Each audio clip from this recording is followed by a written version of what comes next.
우리의 연애가 실패하는 가장 큰 이유 중에 하나가 뭔지 아세요? 바로 상대를 이상적인 모습으로 바라보기 때문입니다. 그리고 차츰 이 이상적인 모습에서 점수를 깎아내려요. 내가 생각했던 그 사람이 아니라는 이유만으로, 그래서 달라졌다라는 논리를 바탕으로 정신과 의사인 로네드 랭은 이걸 속성 부여라는 개념으로 설명을 합니다. 말 그대로 상대방한테 어떤 속성을 부여하는 거예요. 내 기준으로, 내 잣대로. 너는 원래 이런 사람이잖아. 그러니까 이렇게 행동해야지. 너 나 좋아하잖아. 자, 이걸 일상적인 언어로 표현하면 나는 너라는 사람을 다 이해해. 혹은 나는 너를 잘 알아. 바로 여기서부터 문제가 시작됩니다. 내가 누군가를 완벽하게 이해하고 있다라고 생각한다는 건 앞으로 더 이상 이해하는 노력을 하지 않겠다라는 의미거든요. 그렇지 않나요? 나는 너에 대해서 잘 알고 있으니까, 너는 이런 사람이니까 마땅히 이렇게 행동하겠지. 내 규격에 맞춰서 그 사람을 상대하려고 하죠. 그런데 여러분, 이 사람이라는 건요, 혹은 사랑은요, 언제나 이해 밖에 존재합니다. 즉 타인이라는 존재는 언제나 이해를 넘어서는 존재라는 거예요. 내가 이 사람과 오랜 세월 동안 관계를 유지했다고 해서 그게 연인이 됐든 가족이 됐든 친구가 됐든 내가 그 사람을 완벽하게 이해하고 있는 게 아니거든요. MBTI가 그 사람의 전체를 대변하진 않아요. 그럼 우리가 연애나 사람과의 관계에 있어서 그거를 잘 유지하고 좋게 만들어 나가려면 어떻게 하면 될까요? 바로 이 이해하는 노력을 멈추지 않으면 됩니다. 즉 속성 부여를 내 입맛대로 하지 않는 거예요. 사랑은 언제나 이해 밖에 존재하고 이해를 넘어서는 존재이기 때문에. 아리스토텔레스가 그런 말을 했거든요. 철학은 놀라움에서 시작된다. 관계도 마찬가지라는 겁니다. 내가 누군가를 완벽하게 이해하고 있고 어떤 사람이라고 규정을 지었다는 건 더 이상 놀랍지 않다라는 거거든요. 근데 여러분, 상대방에게 더 이상 놀라움이 느껴지지 않는다는 건 그 사람이 내 시나리오 밖의 행동을 조금이라도 하게 되면 더 이상 그를 존중하지 않으려고 합니다. 바로 그때부터 문제가 악화되는 거죠. 관계가 틀어지는 겁니다. 자, 그럼 우리 지금부터 어떻게 하면 연애나 친구 동료와의 관계나 혹은 부모 자식과의 관계에 있어서 조금 더 좋은 방향으로 이끌어 나갈 수 있는지 저는 총 2가지 방법을 제안드리고자 합니다. 자, 그중 첫 번째는요, 과제 분리라는 걸 하는 거예요. 자, 이 개념에 대해서 자세히 설명드리기 전에 사랑의 기술이라는 책으로 유명한 심리학자 에리 프롬은요, 타인을 이해하려면 외부인이 되어라 라는 말을 했습니다. 여기서 외부인이라는 건 뭘까요? 말 그대로 우리에게 익숙해져 있는 그 틀 안에서 벗어나 있는 사람이 되라는 거예요. 즉 세계를 집으로 삼는 사람입니다. 이게 무슨 말이냐면, 예를 들어서 외국인이 우리나라에 방문을 해서 가정집에 들어갔는데 신발을 신고 들어가려고 해요. 그때 우리가 화를 내나요? 그렇지 않거든요. 왜냐면 우리는 다름이라는 걸 인정하거든요.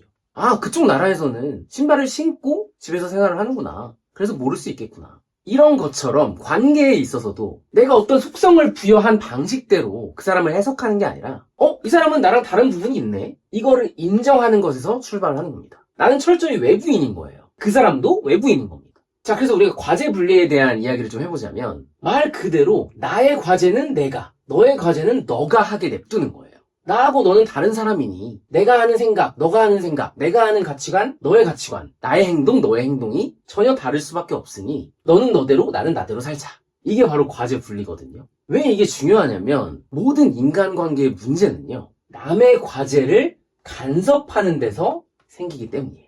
너 그렇게 행동하면 안 돼. 너는 왜 그렇게 생각해? 너는 왜 나랑 달라? 여기서부터 모든 문제가 갈등이 시작됩니다. 자, 그런데 우리가 특히나 가까운 관계에 있어서는, 특히 부모 자식 관계라면 간섭을 안 할 수가 없잖아요. 올바른 길로 인도를 해야 되고 조언이라는 걸 할 수밖에 없는 상황들이 많으니까. 그럴 때는요, 바로 공동 과제를 하는 거예요. 이 개념은 미움받을 용기라는 책 여러분 다 아시죠? 그 책에서 이 과제 분리라는 개념이 나왔는데 이 저자가 후속작으로, 즉 신간에서 이 공동 과제라는 거를 설명을 합니다. 내가 가족일지라도, 친한 사람일지라도 과제 분리를 하게 되면 개인의 가치를 존중하기 때문에 많은 문제로부터 벗어날 수가 있다. 그러나 이 과제 분리가 우리의 목적이 아니다. 인간관계의 목적은 결국은 협력이다. 그래서 충분히 그 사람의 과제를 분리하게 냅둔다라는 전제하에 우리는 대화를 해볼 수 있다는 거죠. 도움을 주기 위해서. 단 그 사람이 원할 때만. 제가 이 말씀을 왜 드리냐면 이렇게 과제 분리를 하는 게 절대 개인주의가 아니기 때문이에요. 나는 너라는 사람을 좋아하고 존중하고 너가 잘 되길 바라지만 너의 감정, 너의 생각, 너의 방향은 네가 결정하는 거야. 이거는 냉정하거나 이기적인 게 아니라 먼 발치에서 바라보는 적당한 거리에서 발산하는 따뜻함이거든요. 그렇기 때문에 내가 조금 간섭하고 싶고 잔소리하고 싶어도 막 조언을 하고 싶어도 이 과제 분리라는 걸 기억한다면 생각보다 많은 사람들과의 트러블을 감소시킬 수 있을 겁니다. 직접 한번 해보세요. 자, 우리의 관계를 좋게 만들기 위한 두 번째 방법은요. 바로 고독해질 용기를 갖는 겁니다. 다른 말로는 기대감을 저버리는 거예요. 자, 이게 무슨 말이냐면 예수님이 성경에서 그런 말을 했다고 해요. 내가 내 땅에 평화를 가지러 왔다고 생각하지 말아라. 나는 칼을 던지러 왔다. 나는 딸을 어머니에게서 며느리를 시어머니로부터 갈라놓기 위해 이곳에 왔다. 자, 우리가 생각하는 예수님의 이미지와는 조금 다른 말이죠. 이 말은 문자 그대로 칼로 관계를 그어버리기 위해 왔다는 뜻이 아니라 관계를 재검토하라는 의미입니다. 부모는 부모니까 자녀한테 마땅히 강요할 수 있는 게 아니다. 싸우지 않아야 갈등이 없어야 평화가 유지되기 때문에 그렇게 살라는 게 아니라 어떤 관계에서도 강요하지 말고 의존하지 말자는 거죠. 왜? 그것들이 건강한 관계를 망치기 때문에. 그래서 우리는 모든 관계에서 상대방을 과히 사랑할 때 문제가 생기거든요.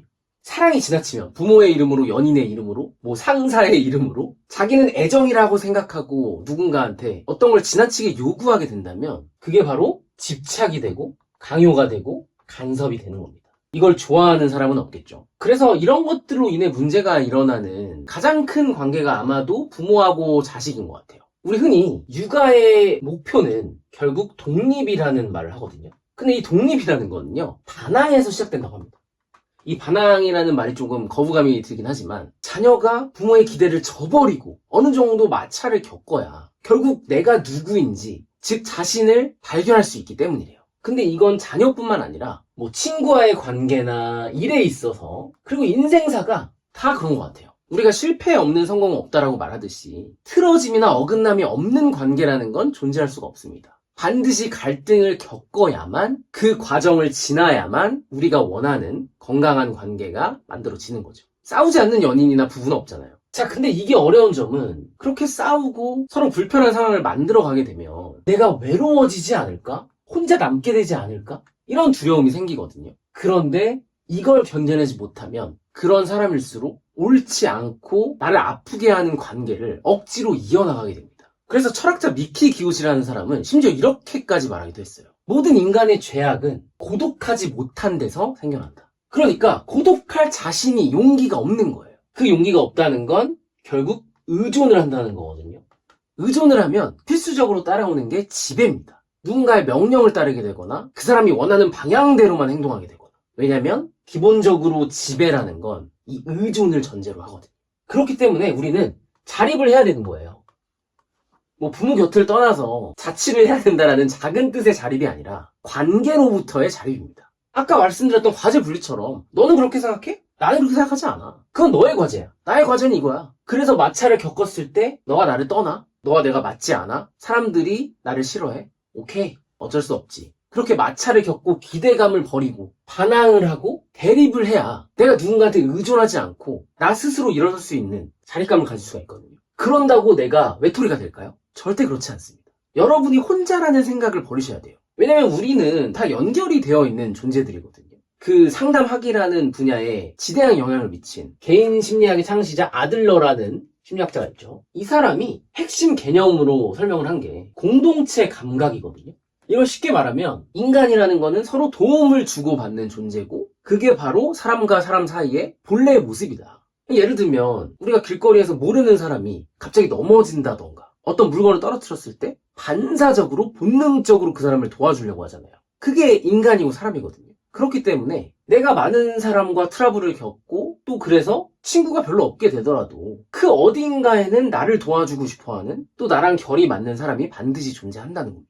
그렇기 때문에 쫄지 말고 고독해질 용기를 가져보자는 거예요. 그리고 그런 용기를 갖고 나만의 색깔로 살아갔을 때 오히려 역설적으로 더 많은 사람과 연결되는 그리고 건강한 관계를 쌓아가는 당신을 마주하게 될 겁니다. 오늘 설명드린 이 모든 내용들은 아까도 잠깐 언급했던 미움받을 용기라는 책을 썼던 저자의 신작인 이제 당신의 손을 놓겠습니다 라는 책을 참고해서 말씀을 드렸고요. 그 미움받을 용기라는 책이 조금 직선적이고 좀 단호한 언어로 표현된 부분이 있잖아요. 근데 그래서 더 묘하게 위로가 되는, 그래서 이번 책도 마찬가지예요. 굉장히 단호한 언어로 쓰여져 있는데, 그래서 어떤 관계에 있어서 고민을 갖고 있을 때 되게 명쾌하게 답을 내려주는 그런 느낌을 받은 책이었습니다. 그래서 여러분들이 연인과의 관계에 있어서, 부모와의 관계에 있어서, 자식과의 관계에 있어서, 또 직장 상사나 동료와의 관계에 있어서 많은 고민을 겪고 있으시다면 굉장히 명쾌한 방향을 제시해주는 이 책을 꼭 읽어보셨으면 좋겠습니다. 고정 댓글에 링크 달아놨으니까 꼭 참고해 주시고요. 자, 그럼 오늘 말씀드린 내용 간단하게 요약을 해볼까요? 우리가 관계에 있어서 문제를 겪는 가장 큰 이유 중에 하나는 상대방을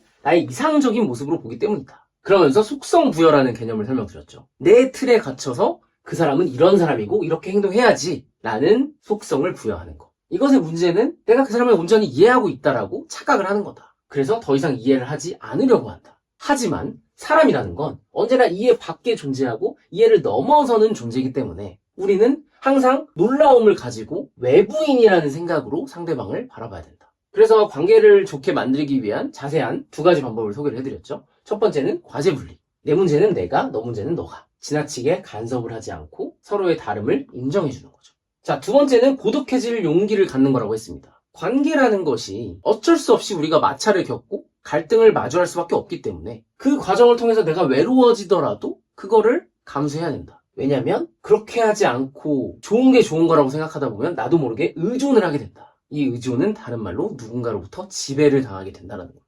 그렇기 때문에 우리는 자립심을 가질 필요가 있다. 그렇다고 우리가 혼자가 되는 것이 아니다. 언제나 사람은 사람을 좋아하고 사람은 사람을 도우려고 하고 우리 곁에는 좋은 사람들이 얼마든지 많기 때문에. 자, 그래서 마지막으로 제가 여러분들께 꼭 나누고 싶은 이야기는요. 그 가수 이효리 씨가 한 방송에서 이런 말을 한 적이 있거든요. 나는 항상 새로운 사람을 만나면 이 사람은 되게 좋은 사람이다 라고 생각을 하고 관계를 만들어 나가는데 그러다 보면 마음에 안 드는 구석을 발견했을 때 실망을 하게 되더라. 그래서 그런 고민을 남편인 이상순 씨한테 말을 하니까 그 사람이 이렇게 말을 했다고 하죠. 원래 모든 사람은 이상해. 그렇게 생각해.